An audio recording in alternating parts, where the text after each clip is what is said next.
Hello दोस्तों, अगर आप अपने फेशियल हेयर रिमूव करना चाहते हैं या फिर आप पार्लर जाने के लिए तैयार बैठे वहाँ पर जाकर के अनवांटेड हेयर फेशियल हेयर निकलवाने के सोच रहे हैं तो रुक जाइए। ये वीडियो आपके लिए काफ़ी यूजफुल हो सकती है, क्योंकि पार्लर में जाकर के जब हम फेशियल हेयर निकलवा देते हैं, अपर लिप्स हो या कनपट्टी साइड के हो या हाथ पैर के हों, तो जो हमारे हेयर होते हैं ना वो और ज़्यादा ग्रो करने लग जाते हैं। और हम करते क्या है, कुछ भी क्रीम वगैरह लगाते रहते हैं जिससे कि हमारे जो हेयर होते हैं ना और ज़्यादा तेज़ी के साथ बढ़ते हैं। बाल जो होते हैं ना अगर सर पे हों तो अच्छे लगते हैं, लेकिन अगर बॉडी के किसी और पार्ट पे हों, गाल पे, पैर पे, हाथ पे, तो बिल्कुल भी अच्छे नहीं लगते हैं, चाहे आप कितना भी मेकअप कर लो। तो ये रेमेडी कैसे तैयार करनी है मैं आगे आपको बताऊंगी। आप देखिए, बिल्कुल भी लेज़र का इस्तेमाल ना करें और कोई भी ऐसी वैसी क्रीम ना लगाएं, क्योंकि क्रीम लगाने के बाद ही हमारी हेयर ग्रोथ डबल हो जाती है। ये मैंने नोटिस किया है। तो यहाँ पर ये जो रेमेडी तैयार कर रही हूँ, मैंने लिया हुआ है विक्स। विक्स आप थोड़ा सा ले लीजिएगा, एक मटर के दाने जितना हमें काफ़ी होगा। अब आपको ये लगेगा कि इसमें विक्स का क्या काम है, तो विक्स आपकी जो रेमेडी है ना, ये हेयर निकालने वाली, फेशियल हेयर निकालने वाली, तो इस रेमेडी को पेनलेस कर देगा, यानी कि आपको बिल्कुल भी दर्द नहीं होगा। जब आप अपनी स्किन से फेशियल हेयर हटाएंगे तो आपको बिल्कुल पता नहीं चलेगा। यही काम होने वाला है विक्स का, और कोई एलर्जी वगैरह भी नहीं होने देता है। अब यहाँ पर नेक्स्ट हमने लिया है कोलगेट। कोलगेट को आप कम ज़्यादा अपने हिसाब से कीजिएगा, मैंने यहाँ पर अपने हिसाब से ले लिया है। अब यहाँ पर नेक्स्ट हमें चाहिए होगा नारियल का तेल। तो नारियल का तेल भी मैं आधे चम्मच के करीब, थोड़ा सा कम, एक चौथाई चम्मच यहाँ पर ले ली हूँ। अब नारियल के तेल का काम होने वाला है, इसमें जो हमारी स्किन में ड्राइनेस आ जाती है वो ड्राइनेस नहीं आएगी, आपकी स्किन मुलायम सॉफ्ट रहेगी। कोलगेट जो होता है ना, कोलगेट में ऐसी प्रॉपर्टीज़ पाई जाती हैं नेचुरली कि वो अनवांटेड हेयर को बहुत अच्छे से रिमूव कर देता है। तो यहाँ पर हमने बेसन लिया है, बेसन अपने हिसाब से डालिएगा, मैंने यहाँ पर अपने हिसाब से डाला है। अब इसके बाद हमें क्या करना है, पानी बिल्कुल ऐड नहीं करना, हमें नींबू ऐड करना है, यानी कि नींबू से ही हमें ये रेमेडी प्रिपेयर करनी है। अब अगर आपको नींबू शूट नहीं करता है तो आप यहाँ पर गुलाब जल का इस्तेमाल करें या फिर कच्चे दूध का इस्तेमाल करें, आप पानी यहाँ पर ना डालें। अब नेक्स्ट हमें चाहिए होगा सोडा। तो सोडे को भी मैं डाल लेती हूँ दोस्तों, अपने हिसाब से हमें सोडा भी ऐड कर लेना है। तो थोड़ा सा मैंने ऐड किया है, एक पिंच के करीब, ये नहीं कि आपको एक दो चम्मच भर के डालना है, ऐसा नहीं, एक चुटकी हमें काफ़ी होगा। अब यहाँ पर हम इस रेमेडी को अच्छे से मिक्स कर लेंगे, इसमें कोई भी गुठलियाँ वगैरह नहीं रहनी चाहिए। अगर आपको लगता है रेमेडी थोड़ी सी टाइट हो गई है तो उसको आप नींबू के रस से दोबारा से, मतलब कि स्मूथ कर सकते हैं, थोड़ा सा लिक्विडी कर सकते हैं, लेकिन ज़्यादा लिक्विडी नहीं होना चाहिए, वरना फिर इस रेमेडी की पकड़ उतनी अच्छी नहीं रहेगी कि आपको ज़्यादा टाइम लगेगा।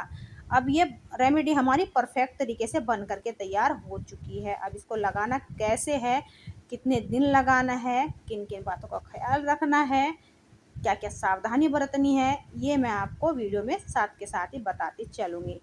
तो दोस्तों, मैं इसको लगाने का तरीका आपके साथ शेयर कर रही हूँ। मान लीजिए हमारे अपर लिप्स होते हैं तो हम क्या करते हैं, थ्रेडिंग बनवाने जाते हैं तो पार्लर वाली ज़रूर कहती हैं कि अपर लिप्स भी करवाने हैं, फोरहेड भी करवाने हैं, क्योंकि उनकी तो भाई इनकम हो जाती है, लेकिन हमारे क्या होती है ना, हेयर ग्रोथ डबल हो जाती है धागा लगने के चक्कर से या फिर वैक्स वगैरह करवाने से। मतलब कि जो हेयर होती है ना बहुत ज़्यादा तेज़ी से ग्रो करने लग जाते हैं। तो आपको जहाँ पर भी हेयर निकालने हैं वहाँ पर इस रेमेडी को अच्छे से लगा लीजिएगा भर भर के। अब यहाँ पर मैंने जहाँ पर मूंछ आ जाती है ना वहाँ पर अच्छे से लगाया। कनपट्टी साइड में हेयर आपने देखे होंगे बहुत ज़्यादा होते हैं, तो मेरे भी काफ़ी हैं, यहाँ पर मैं लगा लेती हूँ, बहुत ज़्यादा हेयर है यानी कि। अब इसको हम लगा देंगे, और काफ़ी टाइट है क्योंकि बेसन जो हमने डाला था ना, बेसन में इतनी पकड़ होती है कि जब ये हेयर बेसन में चिपक जाएंगे ना तो बहुत अच्छे से रिमूव हो जाएंगे। बेसन खींच करके जड़ों से बालों को निकालने में सक्षम होता है। और अगर आप बेसन नहीं डालना चाहते हैं, बेसन आपके पास नहीं, तो आप गेहूं का आटा डाल लें इसमें, या फिर चावल का आटा भी मिला सकते हैं।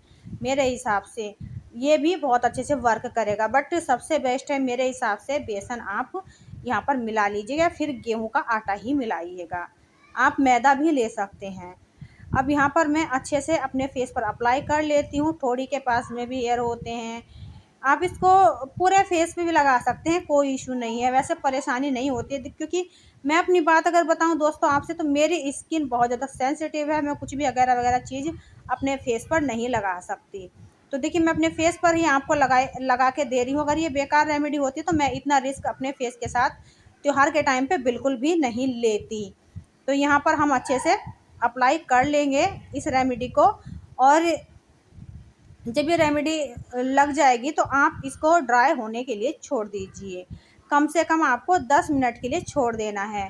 और दोस्तों इसे मैं बताऊं आपको लगाना कितनी बार है, तो आप इसको चाहे तो डेली लगा लीजिए, टाइम है आपके पास, नहीं तो आप एक दिन छोड़ के तीसरे दिन आप ज़रूर लगाइएगा। तब तक लगाना है आपको जब तक आपको लगे कि आपकी जो हेयर ग्रोथ है बहुत कम हो चुकी है। नन्हे मुन्ने जो हेयर होते हैं रुआं जैसा, वो तो चलो आ जाए कोई बात नहीं, वो नेचुरल होते हैं, लेकिन मोटे तीखे बाल जो होते हैं ना वो भद्दे लगते हैं हमारे फेस पर। तो इसको मैं सूखने के लिए छोड़ देती हूँ ताकि जो बालों की जड़ें हैं वो कमज़ोर हो जाएं इस रेमेडी से। अब दोस्तों हम क्या करेंगे, वेट करने के बाद इसको रिमूव करेंगे। यहाँ पर हम कॉटन लेंगे, कॉटन की जगह आप कोई सूती कपड़ा ले सकते हैं या फिर आप टिश्यू पेपर वगैरह भी ले सकते हैं। आपको परेशान नहीं होना, खरीदना कुछ नहीं कि आपको रुई बाज़ार से लेके आनी है तो ठीक है, नहीं है तो जुगाड़ कर लेना अपने घर पे। अब आपको क्या करना है, थोड़ी के पास से स्किन को नीचे की तरफ खींचना है और अपर डायरेक्शन में इस रेमेडी को आपको निकालना है, जिससे कि जो हेयर है वो तुरंत निकल जाए। जब हम इस रेमेडी को अपर डायरेक्शन में निकालते हैं तो जो हेयर होते हैं ना, जो रुआं जैसा भी होता है ना, वो भी निकल जाता है। आपको यहाँ पर दिख भी रहा होगा बहुत अच्छे से इस रेमेडी ने वर्क किया है। अभी त्योहार लगे हुए हैं, करवा चौथ आ ही रही है दोस्तों, फिर दीपावली भी आएगी, तो हम लेडीज़ें बहुत ज़्यादा केयरफुली होती हैं, बहुत केयर करती हैं अपने फेस की भी, और चाहती हैं सभी कि हम बहुत सुंदर भी लगे, क्योंकि सुंदर दिखना हर लेडीज़ की पहली पसंद माना जाता है। तो यहाँ पर देखिए पैसे भी आपके बच सकते हैं और आपकी जो हेयर ग्रोथ है ना धीरे धीरे कम हो जाएगी। अगर आपके हेयर एक बार में नहीं हट रहे हैं तो आप ट्राई करते रहिएगा, ट्राई करते रहिएगा, यानी कि दोस्तों आपको ना बहुत अच्छा रिजल्ट मिलने वाला है। जो आपकी हेयर ग्रोथ हो गई है ना, बिन फालतू के बाल आ जाते हैं तो वो आने बंद हो जाएंगे मेरे हिसाब से, क्योंकि नेचुरल रेमेडी थोड़ा सा लेट से वर्क करती है, ऐसा नहीं है कि वर्क नहीं करेगी। अगर हमें नेचुरल तरीके से अपने हेयर रिमूव करने हैं तो थोड़ा पेशेंस धैर्य रखना पड़ेगा, वेट करना पड़ेगा, क्योंकि हम लेज़र वगैरह या फिर किसी क्रीम से या फिर वैक्स वगैरह से तुरंत बालों को निकलवा तो लेते हैं खींच खाच के, लेकिन दोबारा से जो बाल आते हैं ना बहुत ज़्यादा मोटे और तीखे बाल आते हैं, जैसे सर के बाल हो ना उससे भी मोटे बाल हमारे फेस पे आने लग जाते हैं, जो बिल्कुल भद्दे लगते हैं। हम परेशान होते हैं और बार बार पार्लर के चक्कर ज़िंदगी भर काटते रह जाते हैं। तो थोड़ा सा धैर्य रखना मेरे को पसंद है। मैं चाहती हूँ कि जो हमारी नेचुरल रेमेडी है धीरे से वर्क कर रही है, करे कोई बात नहीं है, बट ज़िंदगी भर तक के लिए पार्लर मुझे जाना मंजूर नहीं है। और बाद में आप क्या कीजिए, फेस को अच्छे से धो लीजिए। धोने के बाद आपने करना क्या है, एलोवेरा जेल लेना है और इसे अपने फेस पर लगा लीजिए, क्योंकि दोस्तों जब हम हेयर हटाते हैं अपने फेस से तो जो पोर्स होते हैं ना वो ओपन हो जाते हैं, तो उसको क्लोज़ करना बहुत ज़्यादा ज़रूरी होता है। और एलोवेरा से आपको कोई भी एलर्जी वगैरह नहीं होती है, कोई भी पेन नहीं होता, कोई भी दर्द नहीं होता, कोई भी परेशानी नहीं होती है, ना ही रेडनेस आती है। तो एलोवेरा एकमात्र इलाज है सारी परेशानियों से मुक्ति पाने का। मेरा ऑल टाइम फेवरेट है, हमेशा मैं इसको ज़रूर लगाती हूँ। आई होप दोस्तों आज की वीडियो आपको यूजफुल लगी होगी। अगर यूजफुल लगी है तो प्लीज़ इस वीडियो को एक लाइक करने के साथ साथ ज़्यादा से ज़्यादा शेयर कर दीजिए। चैनल पे पहली बार आए हैं तो चैनल को सब्सक्राइब जरूर कीजिएगा, घंटी को दबाकर ऑल पर सेट कीजिएगा, ताकि जब भी कोई नई वीडियो डालूंगी उसकी नोटिफिकेशन आपको सबसे पहले मिलती रहेगी। आज्ञा दीजिए, फिर मिलूंगी एक और नई वीडियो के साथ। Bye bye.